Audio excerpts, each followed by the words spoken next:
ஆவியானவர் சொன்ன ஆவியானவர் தண்ணி இல்லைங்க அளந்து ஊத்துறதுக்கு 1 லிட்டர் 2 லிட்டர் கொடுக்கறதுக்கு இல்லைங்களா, இல்ல 1 கிலோ 2 கிலோ. நிறைய பேர் சொல்லுவாங்க கொஞ்சம் ஆவியானவர், கொஞ்சம் நிரப்புனாரு, கொஞ்சம் நிறைச்சேன். இங்க பாருங்க, ஆவியானவர் ஒரு நபர். அவர் உங்களுக்குள்ள வரும்போது அவர் விட்டு வரல, அவருடைய முழு ஆள் தத்துவமும். அதனாலதான் உங்களுக்கு என்ன டுனாமிஸ் நான் சொன்னேன் நான். ஹல்லேலூயா. இயேசு கிறிஸ்துக்குள்ள ஆவியானவரோட வல்லமை வந்துச்சா, இல்ல ஒரு ஆள் தத்துவம் உள்ள ஒரு நபர் வந்தாரா? இப்போ இன்னைக்கு நமக்குள்ள யார் இருக்கா? அததான் பவுல் சொல்றான், ஒரு ரகசியம், காலம் காலமாக மறைக்கப்பட்ட ஒரு ரகசியம். ஹல்லேலூயா. என்ன ரகசியம் அது?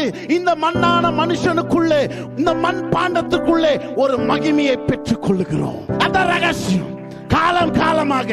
இது என்ன அர்த்தம்? இது ஆபிரகாமுக்கு இது கிடைக்கல, எலிசாக்கு இது கிடைக்கல, எலைசாக்கு இது கிடைக்கல, எலியாக்கு இது கிடைக்கல. பைபிள்ல போட்டிருக்கு, பங்கு பங்காகவும் வகை வகையாகவும் பழைய ஏற்பாட்டு காலத்துல தேவன் என்ன பண்ணார்? வெளிப்பட்டார். ஆண்டவர் தம்முடைய கேரக்டர் என்ன பண்ணார்னா முழுமையா ஒருத்தருக்குள்ள வைக்கல. அவர் என்ன பண்ணார்னா பங்கு பங்கா கொடுத்தாரு. ஆபிரகாம்னா விசுவாசம், ஈசாக்குனா விதைக்கிறவன், யோசேப்புனா பரிசுத்தமா இருக்கிறவன், யோசுவானா தைரியசாலி.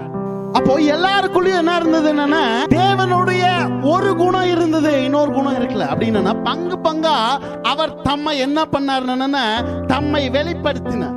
எபிரேயர்ல தான் போட்டிருக்கு, பங்கு பங்கா வெளிப்படுத்தினாரு. காலங்கள் நிறைவேறிய போது, கை தட்டுங்க எல்லாரும். காலங்கள் நிறைவேறிய போது அவருடைய முழு ஆள் தத்துவம் உள்ள ஒரு நபராக பெந்தெகோஸ்தே நாளில, ஹல்லேலூயா, பங்கு பங்கா வரல, அவருடைய முழுமையை கொலோசியர் 1:10 போட்டிருக்கு, நீங்கள் கிறிஸ்துவுக்குள் பரிபூர்ணமாயிருக்கிறீர்கள். ஏன்? ஆவியானவர் நமக்குள்ள இருக்கிறது. அதான் சொல்றான் பவுல், சொல்றான், இந்த மண் பாண்டங்களிலே மகிமையை பெற்றிருக்கிறோம். இந்த மண் பாண்டங்களை எதை பெற்றுக்கிறோம்? மகிமையை பெற்றுக்கிறோம்.